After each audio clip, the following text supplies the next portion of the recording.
Hello दोस्तों, स्वागत है आपका हमारे इस नई वीडियो में। और आप देख रहे हैं आपका अपने YouTube channel banking jobs guide, जिसमें है ऑल अबाउट बैंकिंग जॉब्स।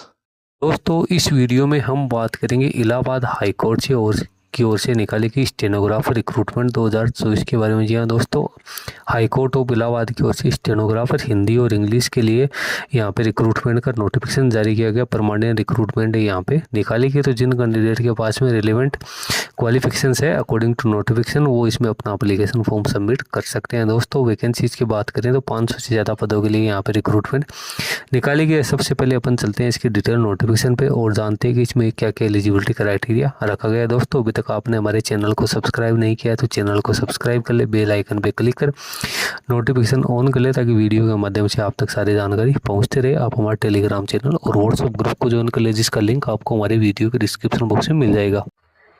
दोस्तों ये ऑफिशियल नोटिफिकेशन आप देख रहे हो high court of judicial at Allahabad की ओर से जारी किया गया, उत्तर प्रदेश की ओर से ये नोटिफिकेशन है जारी किया गया। स्टेनोग्राफर ग्रेड 3 के लिए यहाँ पे वैकेंसीज है वो निकाली गई है। सबसे पहले आपको यहाँ पे कंटेंट देखने को मिल जाएगा, नीचे आपको एडवर्टाइजमेंट है उसकी इंपॉर्टेंट डेट देखने को मिल जाएगी। इसका ऑनलाइन एप्लीकेशन फॉर्म आप 4 अक्टूबर 2024 से लेकर 24 अक्टूबर 2024 के बीच में फिलअप कर सकते हो। ऑनलाइन फी पेमेंट करने की जो लास्ट डेट वो 25 अक्टूबर 2024 रखी गई। अब एप्लीकेशन फी है वो स्टेनो ग्रेड 3 के लिए क्या क्या रखी गई है, तो जनरल और जो ओबीसी के कैंडिडेट के लिए 950 रुपए, ईडब्ल्यूएस यूपी जो से बिलोंग करते हैं जो कैंडिडेट उनके लिए 850 रुपए, एससी एसटी जो यूपी से बिलोंग करते हैं उनके लिए 750 रुपए रखी गई है। रेस्ट ऑफ स्टेट के कैंडिडेट को यहाँ पे जनरल कैंडिडेट ही माना जाएगा। उसके बाद में करेक्शन विंडो यदि आपको एप्लीकेशन फॉर्म में कुछ करना है ऑनलाइन मोड में, तो 26 अक्टूबर से लेकर 27 अक्टूबर के बीच में कर सकते हैं। बाकी सारी जानकारी आपको सेपरेटली इसकी ऑफिशियल वेबसाइट पे दे दी जाएगी। अब स्कीम ऑफ एग्जामिनेशन की बात करें तो यहाँ पे टोटल 2 स्टेज है वो रखे गए हैं। तो फर्स्ट स्टेज है उसमें ओमार बेस्ट का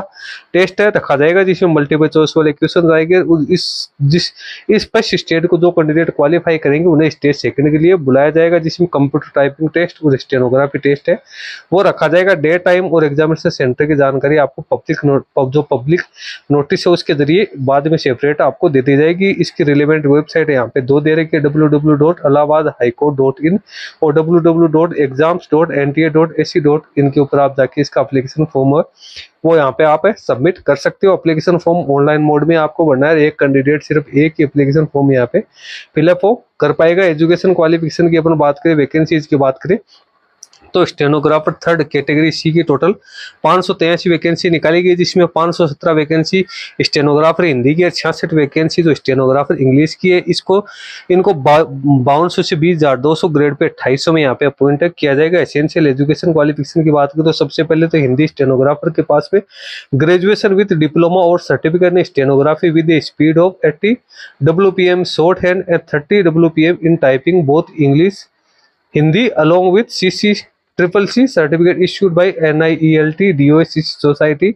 यहाँ पे 25-30 WPM हिंदी और इंग्लिश में टाइपिंग स्पीड भी कैंडिडेट के पास में होनी जरूरी है। कैंडिडेट के पास है यहाँ पे ग्रेजुएशन की क्वालिफिकेशन के साथ साथ जो स्टेनोग्राफी में सर्टिफिकेट, इसके साथ ही यहाँ पे शॉर्ट हैंड की टाइपिंग स्पीड 80 वर्ड पर मिनट और यहाँ पे इंग्लिश की जो टाइपिंग स्पीड 30 वर्ड पर मिनट और हिंदी की है वो यहाँ पे 25 वर्ड पर मिनट कंप्यूटर के ऊपर भी होनी जरूरी। इसी प्रकार से इंग्लिश स्टेनोग्राफर के लिए भी यहाँ पे कैंडिडेट है उसके पास ग्रेजुएशन और डिप्लोमा होना जरूरी है और 100 WPM शॉर्ट हैंड में यहाँ पे होना जरूरी है। 40 WPM टाइपिंग इंग्लिश में यहाँ पे कंप्यूटर पे भी होनी जरूरी है, जो कि आपको यहाँ पे देखने को मिल जाएगी। इसके साथ ही कैंडिडेट के पास सर्टिफिकेट होना जरूरी है। इसके साथ ही 2530 वर्ड पर मिनट है हिंदी और इंग्लिश, वो कंप्यूटर के ऊपर टाइपिंग की स्पीड है यहाँ पे मांगी गई। यहाँ पे रिजर्वेशन वाइज आप देख सकते हो कितना कितना रिजर्वेशन जो यूपी के कैंडिडेट है जो यूपी से बिलोंग करते हैं उन कैंडिडेट्स के लिए यहाँ पे दिया गया। एलिजिबिलिटी क्राइटेरिया मैंने आपको बता दिया, वही एसेंशियल क्वालिफिकेशन है कि ग्रेजुएशन प्लस डिप्लोमा प्लस में जो CCC का सर्टिफिकेट आपके पास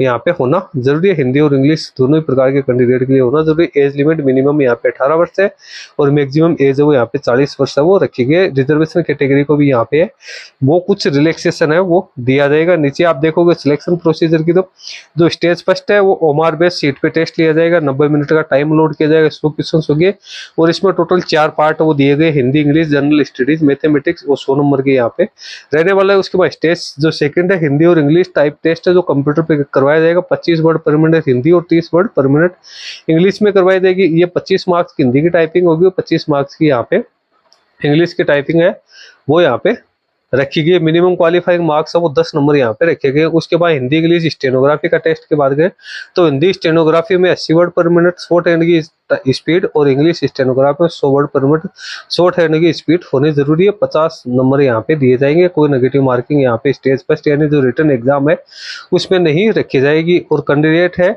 उसका जो स्टेज सेकंड का पार्ट ए और बी है वो सेम डे ही कैंडिडेट से करवाया जाएगा और दोनों स्टेज है वो यहाँ पे कैंडिडेट के सिलेक्शन के लिए यहाँ पे रखे गए हैं। उसके बाद नीचे आप चलते हो तो यहाँ पे अदर गाइडलाइंस है वो कैंडिडेट के लिए दे रखी है। मार्किंग स्कीम यहाँ पे क्या रहने वाली स्टेज फर्स्ट और सेकंड की तो वो यहाँ पे आपको दे रखी है स्टेज। और उसके बाद में नीचे अपन चलते हैं तो यहाँ पे आंसर की को आप यदि को आपके कोई किसी प्रकार के आंसर की को रिगार्डिंग कोई क्वेरीज है तो उसको आप यहाँ पे किस प्रकार से चैलेंज कर सकते हैं। डिक्लेरेशन रिजल्ट है तो वो आपको इसके ऑफिशियल वेबसाइट पे ही देखने को मिलेगा। उसके बाद जनरल इंस्ट्रक्शंस है जो कि कैंडिडेट्स के लिए यहाँ पे दे रखी है। नीचे आपको एप्लीकेशन फॉर्म किस प्रकार से फिलअप करना है उसकी सारी जानकारी भी आपको देखने को मिल जाएगी। ये परमानेंट रिक्रूटमेंट है इलाहाबाद हाईकोर्ट की ओर से निकाली गई है जिसका एप्लीकेशन फॉर्म आप एलिजिबिलिटी क्राइटेरिया कंप्लीट होने पे फिलअप है वो कर सकते हो। यहाँ पे आपको सारी एप्लीकेशन की जो प्रोसेस है वो आपको दिखा रखी है। आपको क्या क्या डॉक्यूमेंट अटैच करने हैं किस किस साइज में आपको अटैच करने हैं और उसका डायमेंशन क्या होना जरूरी है वो भी आपको यहाँ पे सारा दिया हुआ है। यहाँ पे आपको उसकी पीपीटीज है वो भी देखने को मिल जाएगी। तो दोस्तों इसका लिंक आपको हमारी वीडियो के डिस्क्रिप्शन बॉक्स में मिल जाएगा। जो भी स्टेनोग्राफर थर्ड के लिए एप्लीकेशन फॉर्म सबमिट करना चाहते हैं वो according to notification eligibility criteria complete करने पर एप्लीकेशन फॉर्म है वो सबमिट कर सकते हैं। वीडियो में इतना ही। वीडियो अच्छा लगे लाइक शेयर करना, क्वेरी को कमेंट करके बताना। धन्यवाद।